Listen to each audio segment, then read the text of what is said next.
축복하는 시간 같습니다. 사랑하고 축복합니다. 예수님과 동행합시다.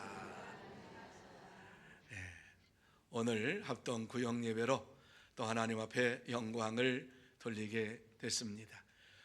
벌써 4월 달이에요. 쑥 지나갔어요. 벌써 1, 4분기가 지나가는 이러한 가운데에, 아니 3분의 1이 지나가는 가운데에 이렇게 또 예배를 드립니다.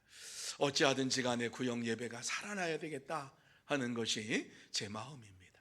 그래서 어떠한 모양으로든지 간에 구역 예배가 드려져야 되고, 구역 예배를 통해서 아름다운 이러한 하나님의 살아 역사하심을 체험하는 이러한 장소가 구역 예배 장소가 되어야 한다 하는 말씀을 드립니다. 이제 구역 신방을 하면서 이런 말씀을 드렸어요. 왜 우리가 구역 예배를 드리느냐? 뭐 주일날 가서 모여서 예배 드리면 됐지, 뭐 수요일날 드리고 또 구역 예배 드리고 막 이렇게 왜 구역 예배를 드려야 하느냐? 여러분, 구역 예배가 없으면 성도의 교제를 할 수가 없습니다. 수요 예배 나와서 성도의 교제를 할 수 있습니까? 주일날 낮에 나와서 예배를 드리고 성도의 교제를 할 수 있습니까? 구역 식구들이 만날 수 있는 이러한 시간이 없어요. 구역 예배 시간이 되어야지 그 시간에 구역 식구들이 모여서 같이 기도의 제목을 나누고 그 기도의 제목을 가지고 기도하고 하나님께서 어떻게 우리에게 역사하셨는가를 구역 예배 시간에 나눌 수가 있어요. 그런데 구역 예배가 없으면 이와 같이 성도의 교제가 없어지게 되고 우리 구역에 누가 어떤 문제가 있는지를 알지 못하며 살아가요. 그렇게 살면은 그 구역이 어떤 누가 우리 구역인지도 모르면서 이렇게 살면 무슨 아름다운 교제가 이루어질 수가 있겠습니까? 그래서 구역은 마치 실핏줄과 같은 거예요. 마지막 속끝에 있는 핏줄과 같은 것인데 여기에 피가 통하지 아니하면 어때요? 이게 썩어서 문드러져 가지고 손을 잘라야 돼요. 그런데 여기서 끝이 아니라 계속해서 우리 이 온몸을 망가지게 만드는 이런 원인이 되기도 한단 말이지요. 그래서 구역 예배를 우리가 어떤 모양으로든지 간에 드려야 된다. 구역 예배를 드리지 못하는 구역이 보니까는 있어요. 어떤 구역을 신방하니까는 한 분밖에 안 왔어요. 그러니까 다들 바쁘시대요. 구역장도 바쁘고 권찰님도 바쁘고 다 바쁘시대요. 구역원 한 분 참석을 하셨는데 어떤 분이냐, 교회에 너무 이제 연세가 많이 드셔가지고 교회에 나오고 싶은데 나오지 못하시는 분이니까 우리 집에서 예배를 드려달라 그래서 그 집에 가서 예배를 드렸어요. 구역 예배가 살아야 된다. 그래서 모여서 찬양하고 기도 제목 나누고 그리고 말씀 잠깐 나누고 그러고서 성도의 교제가 이루어져야지만이 참된 교회의 아름다운 모습을 회복할 수가 있는 거예요. 초대교회는 날마다 모이기를 힘쓰며 집에서 떡을 떼기를 힘썼다. 이게 뭐예요? 성도의 교제를 나누는데 집에서 음식을 나누면서 이와 같이 서로 교제하기를 힘썼다. 그러니까 초대교회가 왕성하게 일어나게 된 것이지요. 구역이 죽으면 교회도 죽게 되어 있어요. 그리고 구역에 일꾼이 자꾸 배출돼야 되는데 일꾼이 사라지면 교회의 일꾼도 사라지게 되어 있어요. 오늘 우리가 합동 구역 예배로 이와 같이 드리면서 다시 한번 구역이 살아나는 이러한 역사가 일어났으면 참 좋겠습니다. 그리고 또 그걸 위해서 기도하고 있고, 올해에는 어떠한 모양으로든지 간에 구역이 회복이 되고 구역의 역사가 이런 구역마다 하나님의 살아 역사하심이 나타나서 하나님의 뜻을 이루어가는 구역이 되고 교회가 되고 하나님 나라를 이 땅에 이루어가는 이러한 역사를 이루어가는 우리 교회가 되었으면 좋겠다 하는 이러한 마음을 가지고 있습니다. 오늘 이제 1년 벌써 3분의 1이 지나가고 이제 3분의 2밖에 남지 않았지만은 이제 3분의 1을 우리가 어떻게 8개월을 어떻게 보내야 할 것인가를 생각해 볼 때에 구역 식구들이 잘 모여서 구역 예배를 드리는 이러한 삶이 날마다 이루어져야 될 줄로 믿습니다. 한 사람이 모이든 두 사람이 모이든 한 사람만 모여도 하나님께 간구하면 엘리야가 갈멜산에서 기도했을 때 성령의 불이 떨어진 것처럼 떨어지게 될 줄로 믿습니다. 뿐만 아니라 마가의 다락방에서 모여서 기도할 때에 성령의 역사하심이 강하게 임한 것처럼 강하게 임하게 될 줄로 믿습니다. 그럴 때에 온 예루살렘이 복음화가 되는 역사가 나타났어요. 자, 오늘 이와 같이 합동 구역 예배를 드리면서 그러한 것을 꿈꾸며 하나님께서 역사해 주시기를 바라면서 오늘 말씀을 듣는 저와 여러분이 되시기를 바랍니다. 자, 오늘 이 말씀에 보면 구원자 예수님에 대하여서 우리에게 말씀을 해주고 있습니다. 구원의 하나님이신 예수님께서 어떠한 분이신가 하는 것을 이 본문에서 말씀을 해주고 있는데, 우리가 구원받은 하나님의 사람으로서 예수님을 바로 알고 믿어야 할 터인데, 예수님이 도대체 어떠한 분이신가 다시 한번 점검하는 시간이 되어야 할 줄로 믿습니다. 자, 그러면 구원받은 하나님의 사람으로서 예수님을 바로 알려면 이 말씀 속에서 예수님이 어떠한 분이신가를 우리는 분명히 알아야 되는데, 제일 먼저 참빛으로 세상에 오심을 알아야 한다. 오늘 이 9절 말씀에 우리에게 그렇게 말씀해 주고 있어요. 예수님이 누구시냐? 예수님은 빛으로 오셨는데 거짓된 빛이 아니라 참된 빛으로 오셨다. 자, 9절 말씀 우리 같이 한번 읽습니다. 시작. 참빛 곧 세상에 와서 각 사람에게 비추는 빛이 있었나니, 이렇게 말씀을 해주고 있어요. 이 말씀 보면 예수님을 참빛으로 말씀하고 있죠. 참빛. 그래서 참빛으로 이 세상에 오셔서 각 사람에게 빛을 비추었다, 이렇게 말씀을 해주고 있지요. 구원은 이와 같이 단체로 이루어지는 것이 아니라 개인으로 이루어지는 것을 우리에게 말씀을 해주고 있어요. 예수님께서 이 땅에 오셔서 이와 같이 한 사람이 예수를 믿음으로 말미암아 많은 사람이 예수를 믿을 것이다, 이렇게 말씀을 해 주셨지만은, 예수님께서 우리에게 말씀하시는 것은 구원은 각자가 받는 것이다, 단체로 받는 것이 아니다라고 하는 사실을 우리에게 말씀해 주는데, 각 사람에게 비추는 빛이 있었나니, 이 말씀을 우리에게 주시고 있는 것이지요. 그렇습니다. 예수님께서 이 땅에 오셔서 참빛으로 오셔가지고 말씀을 증거하시고 많은 것을 전하셨는데, 그 말씀을 전할 때에 각 사람 한 사람이 그 말씀을 받아들이고 그 말씀을 빛으로 받아들이는 이러한 자에게 역사하시는 하나님이신 것을 우리에게 말씀해주고 있는 것이에요. 각 사람에게 비추었다라고 하는 이 말씀이 굉장히 중요해요. 그래서 말씀을 듣는 사람들 가운데에도 어떤 이들은 구원을 받은 자가 있고 어떤 이들은 구원을 받지 못한 자가 있음을 성경이 말씀해 주고 있어요. 예수님께서 복음을 증거할 때에 그 복음을 듣는 자들이 다 예수를 믿었더라? 아니에요. 그 가운데 예수를 믿기로 작정된 자들이 예수를 믿게 되었어요. 각 사람에게 빛에 예수님께서 역사하셔서 각 사람을 이 빛을 비추어 주심으로, 각 사람에게 구원의 빛을 비추어 주심으로 인하여서 저들이 각자가 예수님을 나의 구주 나의 하나님으로 믿고 의지하면서 구원함을 받았어요. 그렇습니다. 참된 성도는 예수님께서 세상에 참빛으로 오신 것을 믿고 자신을 빛으로 구원해 주심을 날마다 감사하며 믿음으로 살아갑니다. 여러분, 망망대해에 배들이 어떻게 움직입니까? 배들은 그 항로를 따라서 망망대해에 있지만은 그 길이 다 있지요. 그 길을 따라서 이와 같이 배들이 움직이고 있는 것을 보게 됩니다. 그런데 이 배들이 망망대해에 그냥 남태평양을 가로질러 가지고 하는 것이 아니라 육지에 붙어 가지고 육지와 이러한 육지에 가까운 곳에 붙어 가지고 항로가 쫙 이루어져 가지고 그 길을 따라서 이와 같이 갑니다. 그런데 이 배들을 이제 배들에게 신호를 보내고 그 항로를 잘 이탈하지 아니하도록 이와 같이 해주는 것이 등대이지요.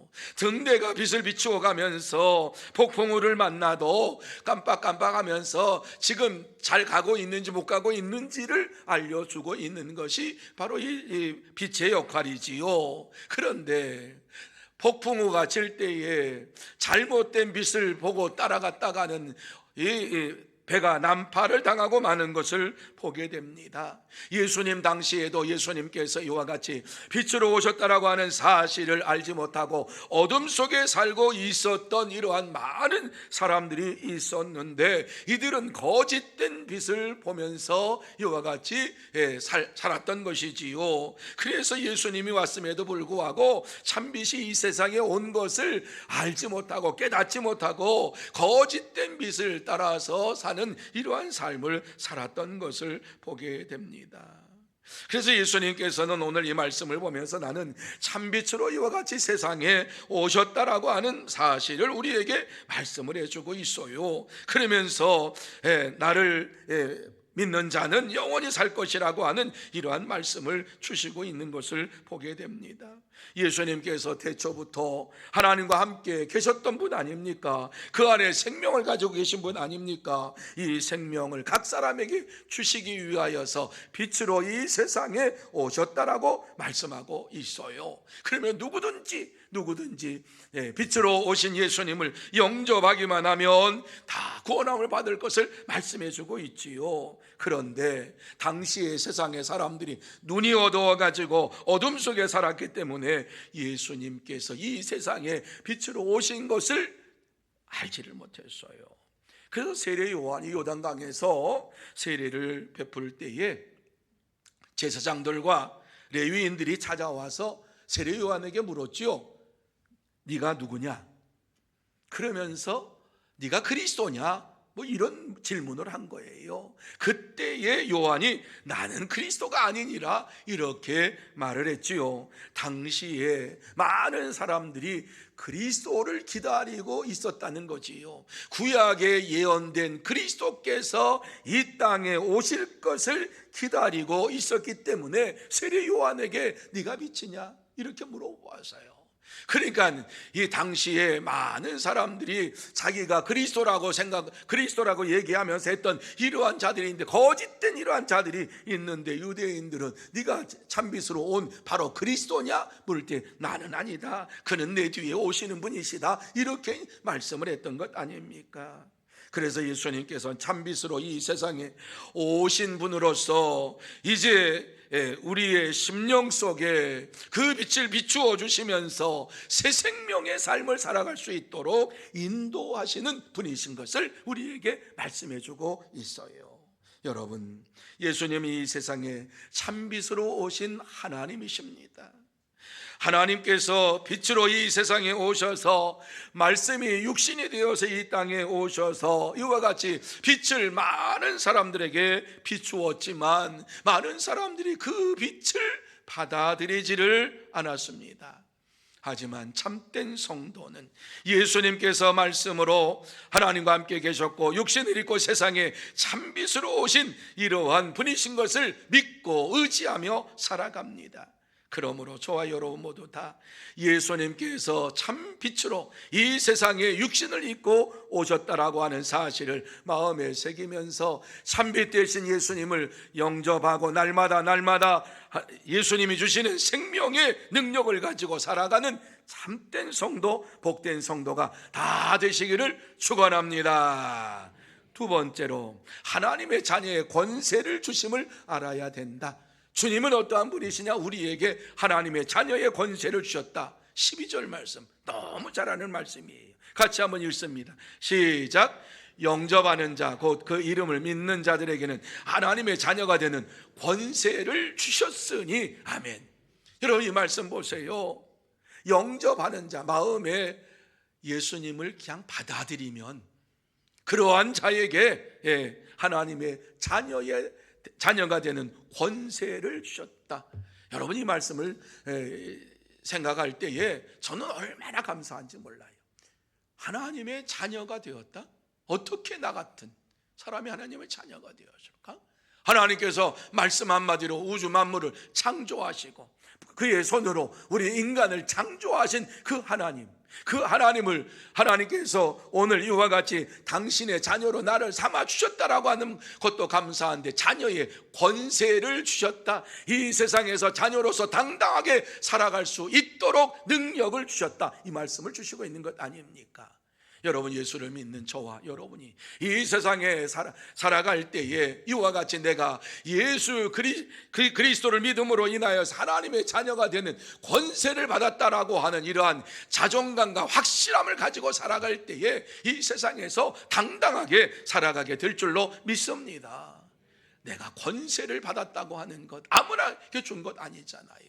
우주 만물을 창조하신 그분이 나를 자녀 삼아주시고 내 속에 하나님의 능력으로, 하나님의 역사하심으로 이와 같이 권세를 주시면서 하나님을 향하여 아버지라고 부를 수 있는 이러한 특권을 우리에게 주셨다라고 하는 사실을 생각할 때에 얼마나 감사한지 몰라요. 그런데 예수를 믿는 저와 여러분이 때때로 우리의 이 하나님이 주신 이 자녀의 권세에 대하여서 나의 믿음이 연약함으로 인하여서 이 권세에 대한 이 능력에 대한 확신을 갖지 못하니까 늘 부족한 것처럼 생각을 하고 살아가요. 여러분, 오늘 이 말씀을 주시는 것은 하나님께서 자녀의 권세를 주셨다고 하는 것은 당당하게 이 세상에서 살아가라고 하는 하나님의 말씀이지요. 날마다 연약하고 나약한 우리를 아시기 때문에 나약하고 연약한 우리를 불러서 이와 같이 자녀로 삼아주신 것은 이제 더 이상 이 세상에 치이지 말고 이 세상 어떤 사람에게도 업신여기심 받지 말고 당당하게 하나님의 자녀로서의 권세를 가지고 살아가라고 이 말씀을 우리에게 주시고 있는 거예요. 그래서 여기 하나님의 자녀된 이 권세는요, 특권이에요. 특권. 여러분, 특권은 아무에게 주는 것이 아니라 특별한 사람에게 주시는 것이 특권이지요. 우리나라에 대사들이 많이 와 있어요. 이 대사들은 그 나라의 대통령을 대신해서 이와 같이 우리나라에 와 있는 이러한 사람들이 대사지요. 우리는 하나님 나라의 대사로서 이 땅에 살고 있는 거예요. 특권을 받은 자들이 하나님의 자녀로서 이 세상에서 이와 같이 살고 있는 거예요. 그래서 이 권세라고 하는 말씀 속에는 능력, 권위, 통치 이러한 의미가 다 담겨져 있는 거예요. 그런데 이것을 어떻게 우리가 받을 수 있어요? 예수를 믿을 때. 그리고 이러한 당당한 권세를 가지고 살아갈 수 있는 사람이 어떤 사람인가? 중생의 체험을 한 사람, 예수 그리스도를 인격적으로 만나고 거듭난 사람만이 이러한 특권을 가지고 내가 하나님께서 나에게 특권을 주셨구나, 권세를 주셨구나, 이러한 것을 확실히 알고 당당하게 살아가는 거예요. 세상 어떠한 사람에게도 우리가 업신여김 받지 아니하고 그 세상 사람들에게 짓밟히지 아니하고 이와 같이 하나님께서 내게 주신 권세를 가지고 살아가는 거예요. 우리가 무엇이 부족하기에 세상 사람들이 우리를 업신여기도록 놔둡니까? 왜 우리가 세상에 살면서 연약하고 나약한 이러한 모습으로 살아가야 됩니까? 하나님은 그것을 원하시는 것이 아니라 나의 자녀로서의 특권을 가지고 이 땅에 살기를 원하신다는 거예요. 그래서 바울 사도는 부활하신 예수님을 믿는 순간에 중생의 체험을 했어요. 중생의 체험을 하고 나니까, 거듭남의 체험을 하고 나니까는 예수님이 구세주이신 것을 부인할 수가 없었어요. 뿐만 아니라 예수님이 하나님의 아들이신 것을 부인할 수가 없었어요. 하나님의 자녀가 된 이러한 특권을 가지고 이제 유대인으로서 당당하게 생각했던 그 모든 것 다 버리고 하나님의 자녀의 특권을 가지고 권세를 가지고 복음을 전하기를 시작을 한 거지요. 기쁨으로 복음을 전했어요. 그래서 이와 같이 하나님께서 특권을 우리에게 주신, 아들의 특권을 주신 것에 대하여서 갈라디아서 4장 5절에는 우리에게 아주 조금 더 구체적으로 말씀해 주고 있어요. 같이 한번 읽을까요? 시작. 우리로 하나님의 명분을 얻게 하려 하심이라, 이렇게 말씀했어요. 하나님의 아들의 명분을 얻게 하시기 위하여서 우리를 하나님의 자녀로 삼아 주셨다라고 하는 사실을 확실하게 말씀해 주고 있고, 4장 6절 말씀에 보면 계속해서 이렇게 말씀을 하고 있어요. 같이 읽습니다. 시작. 너희가 아들임으로 하나님을 그 아들의 영을 우리 마음 가운데 보내사 아빠 아버지라 부르게 하셨느니라 믿으시면 아멘. 자, 이 말씀 보면은 너희가 아들임으로, 너희가 자녀임으로 하나님이 그 아들의 영, 이 성령을 말하는 거예요. 아들의 영, 하나님의 영, 성령의 영 다 똑같은 말이죠. 성령을 우리 마음에 보내주셔서 하나님을 아빠 아버지라고 부르게 하셨다라고 하는 말씀을 주시면서 우리는 하나님의 자녀인 것을 확실히 믿고 살아야 할 것을 말씀해 주고 있습니다. 하나님의 자녀는 성령의 충만함을 받으면서 날마다 하나님을 아빠 아버지라고 부르고 성령의 능력 가운데 하나님의 자녀의 권세를 가지고 이 땅에서 능력 있는 믿음의 삶을 살아갑니다. 여러분, 예수님은 우리에게 하나님의 자녀가 되는 권세를 주셨다고 하는 사실을 잊지 마시기를 바랍니다. 그러므로 저와 여러분 모두 다 하나님을 아빠 아버지라고 부르게 되었고, 또 이 세상에 살면서 참된 성도로서의 믿음의 삶을 살아가는 이러한 하나님의 사람들이 되었어요.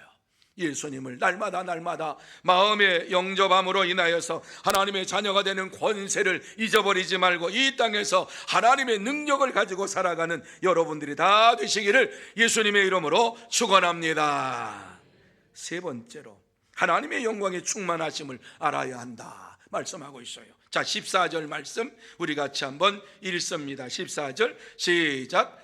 말씀이 육신이 되어 우리 가운데 거하심에 우리가 그의 영광을 보니 아버지의 독생자의 영광이요 은혜와 진리가 충만하더라. 아멘. 오늘 이 말씀을 보면은 말씀이 육신이 되어 우리 가운데 거하시면, 누가? 예수님이 어떠한 분이냐? 말씀이 육신이 되어 우리 가운데 거하시는 분이다. 우리가 그의 영광을 보니 아버지의 독생자의 영광이요, 이렇게 했어요. 예수님을 볼 때에 예수님의 그 영광이 나타나게 되었는데 그 예수님의 영광이 아버지의 영광이라고 하는 거지요. 그런데 예수님에게는 무엇이 충만했느냐? 은혜와 진리가 충만했다, 이렇게 말씀하고 있는 것을 보게 됩니다. 여러분, 은혜와 진리가 충만하다고 하는 것은 하나님의 속성입니다. 그래서 하나님이 어떠한 분이신가? 은혜와 진리가 충만하신 분. 그러니까 항상 하나님의 은혜 가운데 우리가 거하게 되지요. 그리고 진리의 말씀 가운데 살아가게 되지요. 그러니까 하나님의 이 본질이 무엇이냐? 은혜와 진리가 하나님의 본질이에요. 그런데 그것이 충만하다, 이렇게 말씀을 해주고 있는 거예요. 그러면서 하나님의 영광이라고 하는 이 말씀은 하나님의 임재라고 하는 이러한 말씀과 동일한 말씀이에요. 요한이 볼 때에 하나님의 임재가 그리스도 안에 예수님 안에 이루어짐으로 인하여서 은혜와 진리가 가득 참으로 인하여서 하나님의 영광이 나타나는 것을 보았다라고 하는 거예요. 그러니까 하나님의 임재가 예수님에게 임한 거예요. 예수님 자신이 하나님이시니까 은혜와 진리가 충만한 것을 세례 요한이 본 거예요. 그러면서 이와 같이 세례 요한이 은혜와 진리가 충만하신 이런 하나님의 영광을 보면서 하나님의 임재하심이 이 땅에 이루었다라고 하는 이러한 말씀을 주고 있어요.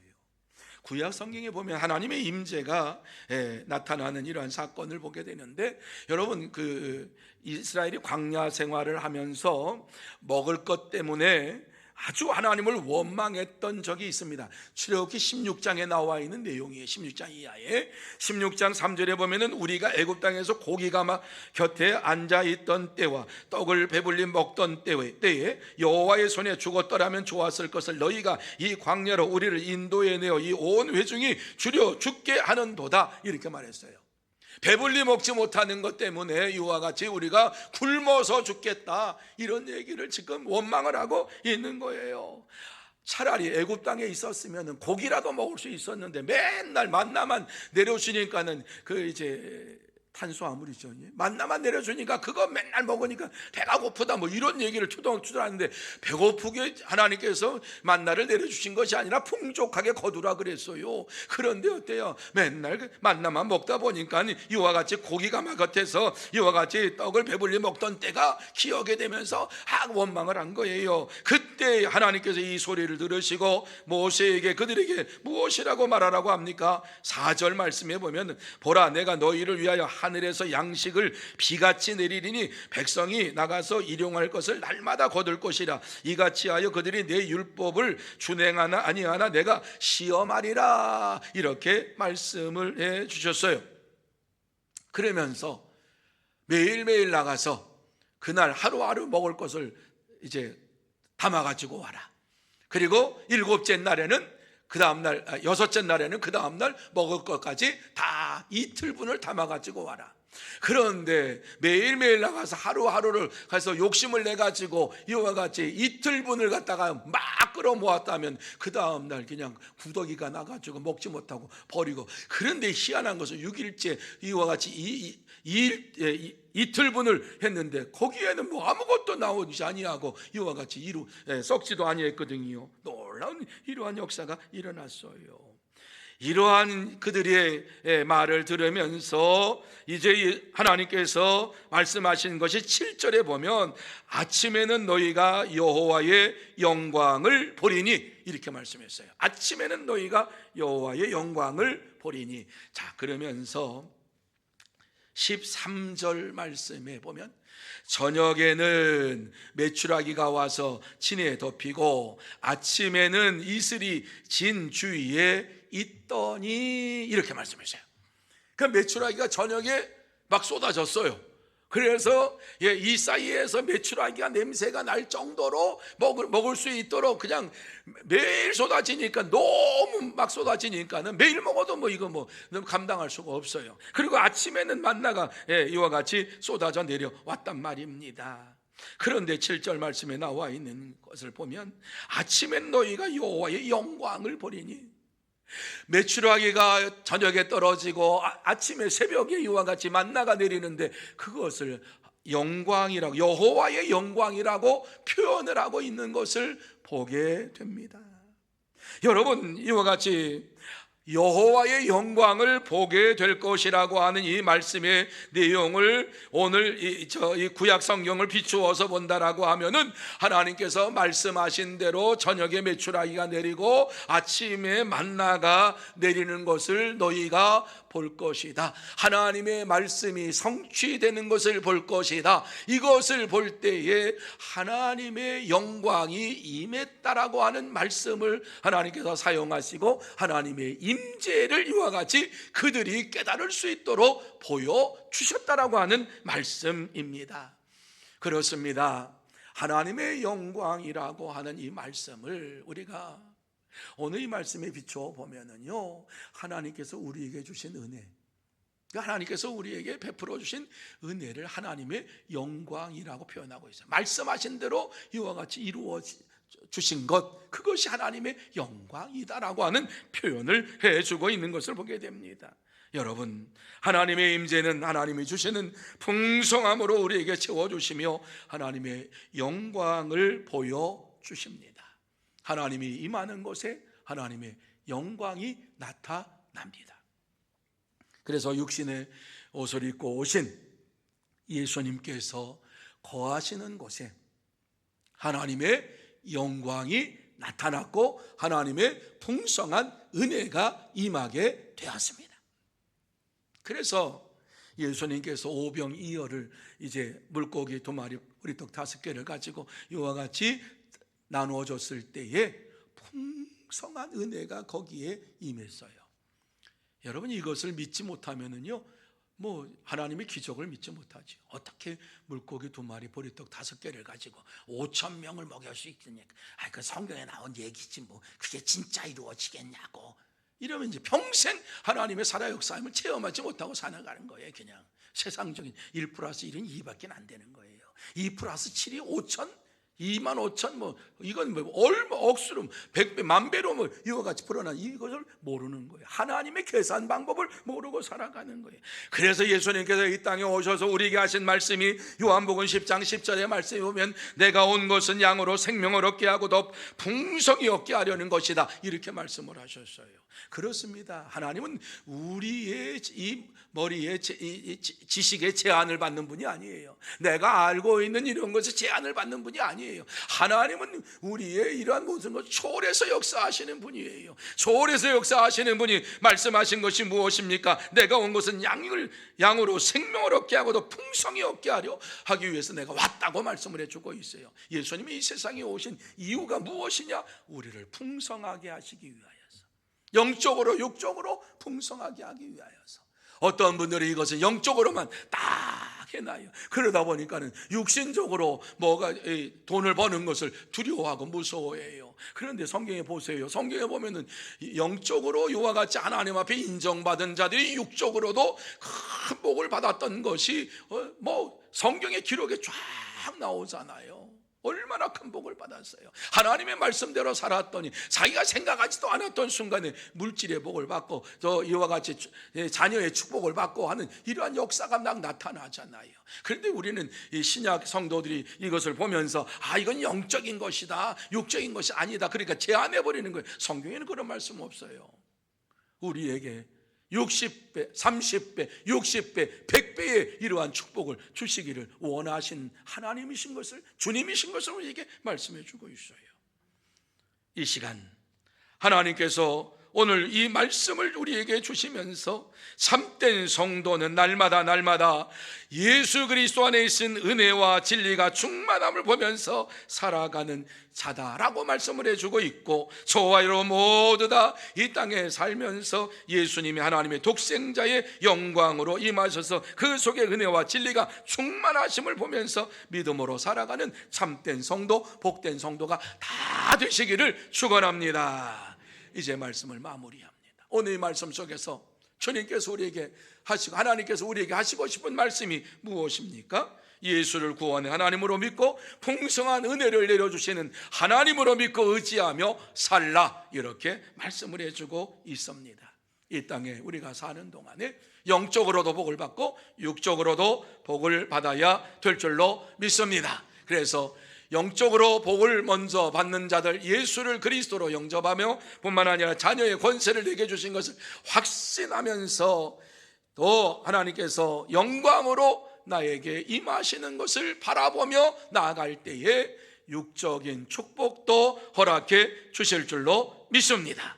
그래서 주님께서는 오늘 우리에게 이 말씀을 주시면서 오늘 이 시대를 살아가는 저와 여러분에게 예수 그리스도를 온전히 믿고 구원의 하나님으로 믿고 날마다 믿음으로 살면서 자녀의 권세를 가지고 이 세상에서 승리의 삶을 살아가는 자가 되라 말씀을 주시고 있습니다. 남은 주간 그렇게 한번 살아보십시다. 나는 하나님의 자녀다, 나는 하나님의 자녀의 권세를 가졌다라고 하는 이런 확신을 가지고 하나님의 자녀의 권세를 가지고 당당하게 세상에서 믿음으로 살아가는 여러분들이 다 되시고 하나님의 복을 받는 복된 자들이 다 되시기를 예수님의 이름으로 축원합니다.